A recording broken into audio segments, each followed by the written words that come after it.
Millions were promised freedom on wheels. Now they're begging for refunds after just 1 year. She demands a full refund, more than $100,000, and then called working for you.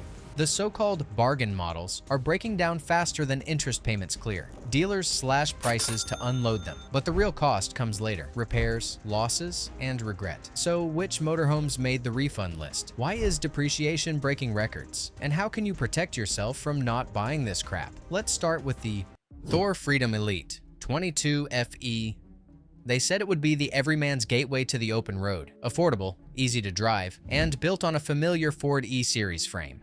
The Thor Freedom Elite 22 FE looked like a safe bet for first-time buyers, until those buyers started begging for refunds before their first anniversary on the road. Lot prices once printed at $89,995 now sit on dealer tags, slashed to $69,000 flat. Some listings even whisper must move this weekend. That kind of plunge does not happen by chance. It happens when owners stop trusting what they bought. Walk through the online forums, and the story repeats itself line after line. Water stains creeping along ceiling seams after the second rain. Slide-out tracks grinding and locking halfway. Power systems shorting out under nothing more than a hairdryer and a microwave running together. A small leak turns into a soft floor. A soft floor becomes a service appointment. Then another. Then another. Receipts show the pattern clearly. Average repair totals reach nearly $4,200 in the first year alone. One owner posted a shop invoice from Elkhart, Indiana. 2 pages of parts, sealants, and labor, still unpaid because warranty approval lagged for weeks. The Freedom Elite's promise of drive more, worry less, aged about as well as its upholstery. Why does this happen? Because the rig's entire body sits on lightweight framing meant to save production cost,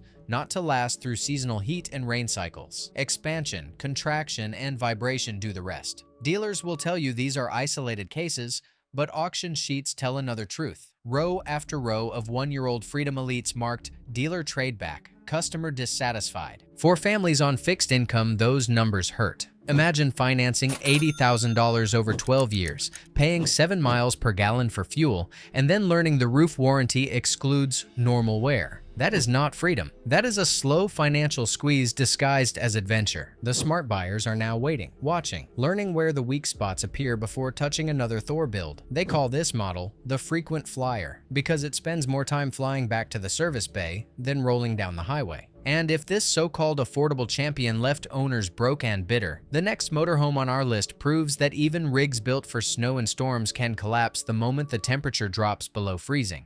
Forest River Cherokee Arctic Wolf. Winter was supposed to be its kingdom. The Forest River Cherokee Arctic Wolf arrived with bold lettering that promised strength, insulation, and independence from the weather. Buyers imagined snow-dusted mornings, coffee steaming beside double-pane windows, and the satisfaction of a motorhome built for every season. But what they received was a lesson in how promises freeze faster than pipes. During its first launch cycle, dealers listed this model near $63,000. 12 months later, those same units sit discounted to $47,500, with snow still clinging to the wheel wells. That drop alone reveals how confidence melted. What caused it? Owners say the warning signs appeared before the first frost. In photographs posted across owner groups, you see ice forming inside the bathroom vents, thermometers showing interior readings in the low 40s, even with furnaces running full tilt. At 27 degrees Fahrenheit, one family in Michigan filmed water bursting through PEX lines beneath the shower base. They shared it online, time-stamped, unedited, undeniable. Warranty departments at Forest River called it improper winterization, but these owners had followed every printed instruction. They drained lines, filled with antifreeze, checked seals. The problem was deeper. Infrared scans later revealed thin insulation gaps behind cabinets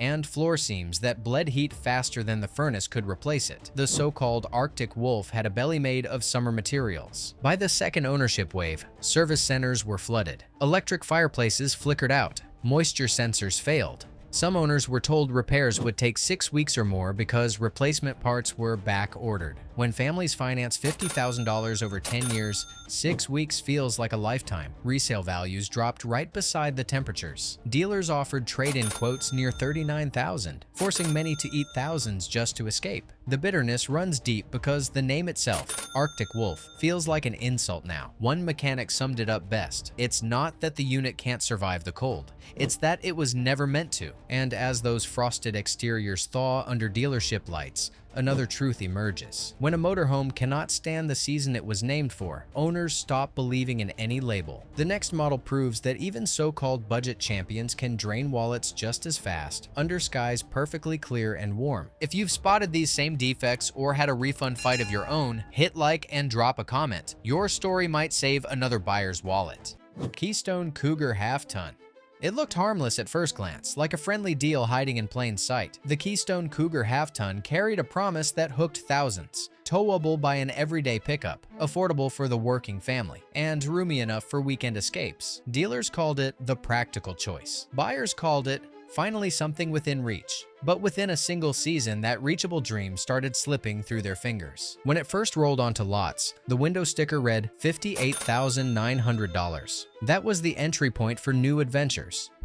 Today, the same floor plan sits under banners shouting $46,700, and still the rows barely move. The markdowns keep stacking because the issues keep multiplying. Owner statements on service forms show the same red flags repeating: roof seams separating after mild storms, slide-out tracks grinding, jamming, and sometimes collapsing mid-travel. One service bulletin estimated repair costs averaging $3,400 before the first warranty claim even cleared. Dealers explained it away as minor seal maintenance, but photographs tell the truth. Interior ceilings spotted with brown rings only 4 months after purchase. Inside, families who thought they were escaping the grind found themselves wiping rainwater off cushions and fighting to dry carpets before mildew set in. The phrase affordable camping turned bitter when combined with mold remediation receipts. Those who financed the full amount discovered their supposed bargain dropped value faster than their payments could catch up. By month 12,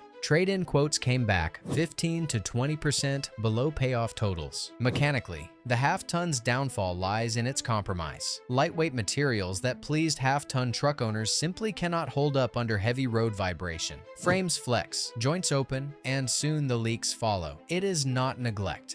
It is physics disguised as value.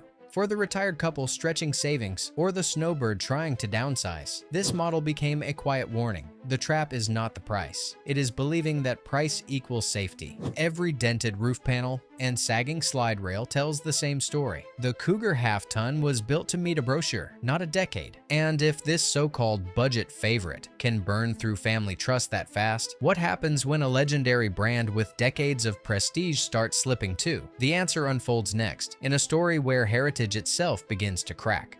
Winnebago Voyage.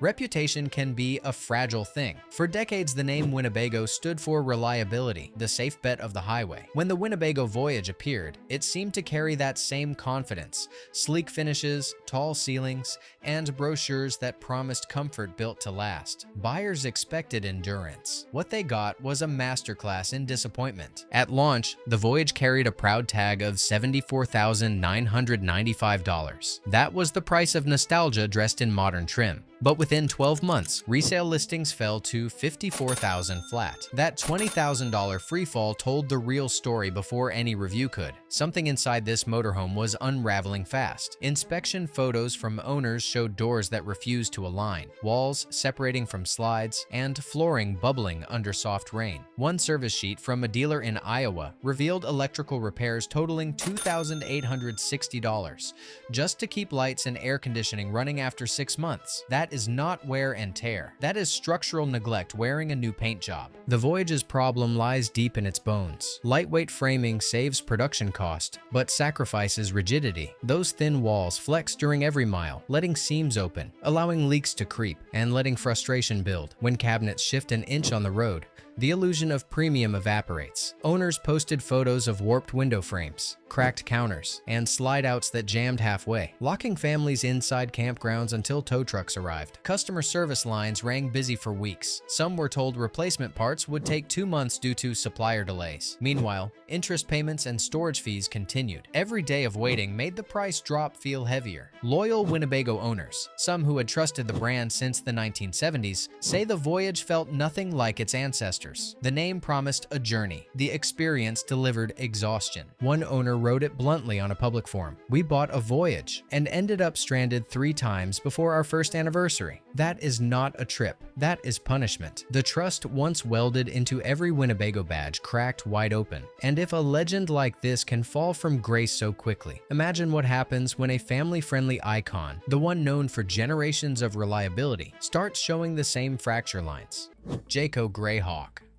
Trust used to come standard with the Jayco name. For decades, that bluebird emblem meant something solid, something built for long drives and short worries. When the Jayco Greyhawk returned to dealer lots, families lined up believing they were buying a piece of that legacy: strength, comfort, and the confidence to roam. What they got instead was a masterclass in frustration disguised as familiarity. The Greyhawk hit showrooms at $98,000, marketed as the mid-level marvel, Class C comfort, at a price the average household could stretch toward. Within 12 months, that confidence collapsed. Trade-in quotes now hover near $76,000, often less if the roof shows signs of repair. That slide in value tells its own story long before the first engine light flickers. Owners across the country began sharing warning signs in online groups: lights flickering without pattern, slide motors stuttering mid-extend, roof seals peeling within a single summer. One couple from Arizona posted repair invoices totaling $5,240 after only 8,000 miles of travel. The culprit list read like a parts catalog: generator, AC control board, water pump, roof vent fan. The word warranty appeared in every paragraph, followed by waiting. Dealers blamed the supplier chain. Jayco pointed to Ford's E-Series chassis alignment. Ford insisted the body weight pushed tolerances. Everyone shifted the blame while customers lost entire seasons of travel. Those who financed over 10 years learned how quickly trusted brand can morph into monthly payment trap. The deeper issue hides in weight distribution. The Greyhawk's large living area pushes the chassis near its limit,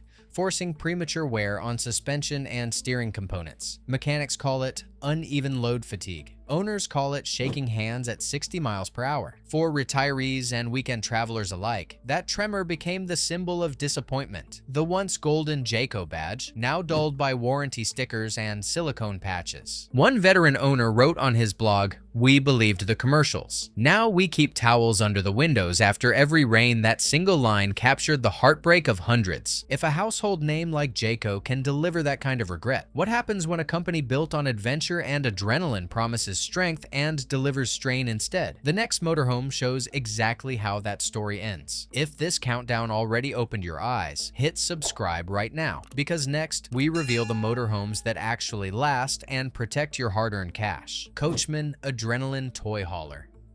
The name alone made people believe. Adrenaline. It sounded powerful, fearless, unstoppable. For off-road lovers, the Coachmen Adrenaline Toy Hauler was supposed to be a fortress on wheels, a motorhome tough enough to carry dirt bikes, quads, and dreams into the wild.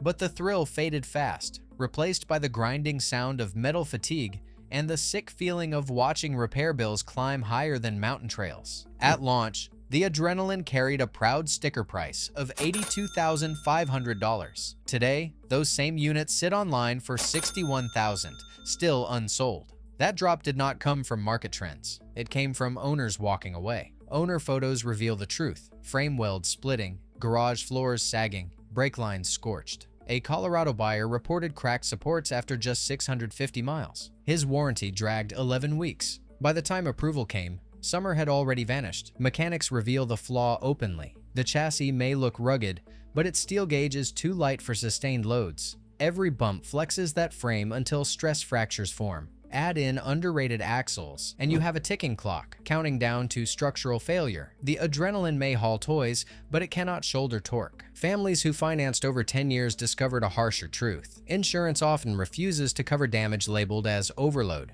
even when owners stayed within printed limits. That left some paying $7,500 or more out of pocket just to make their rigs roadworthy again. The disappointment cuts deeper because Coachmen built its reputation on tradition. The company promised modern strength built on old-school reliability. Yet here, that promise cracked like the welds beneath the garage floor. On video reviews, once excited owners now warn newcomers, if you plan to haul, plan to repair. Their words echo louder than any advertisement. And if a rig designed for power collapses under its own promise, what hope remains for motorhomes that aim higher still? The answer waits at the top of this list, a grand machine that turned prestige itself into a cautionary tale.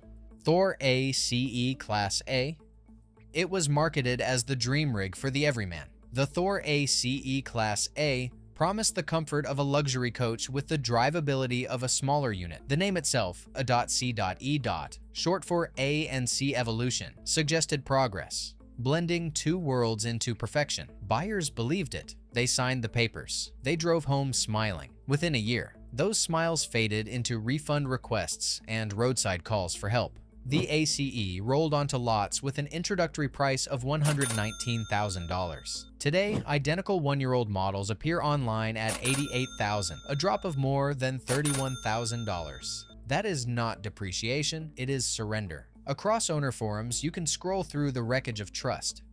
Overheating engines cutting out on modest inclines, slide-outs jamming half open in campgrounds, roof seams cracking after the first heavy rain. One complaint filed with the National Highway Traffic Safety Administration described a family stranded on Interstate 40 after an engine temperature spike hit 240 degrees Fahrenheit. Repairs exceeded $9,600. Technicians point to a simple truth. The Ford F-53 chassis is overworked.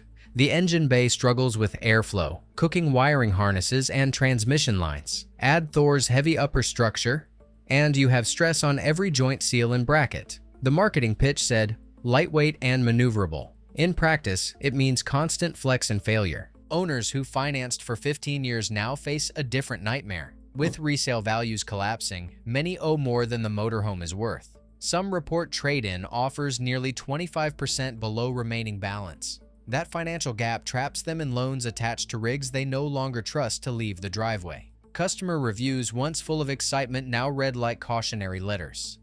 Beautiful inside, one owner wrote, but it cannot survive its own beauty. Another added, we bought the best of both worlds. We got the worst of both. When a brand this dominant begins losing faith at this speed, the message is bigger than one model. It signals an industry built on promises cracking under pressure. And that is why the Thor ACE Class A stands as the #1 warning on this entire list. A heartbreak measured not in miles, but in dollars and lost belief.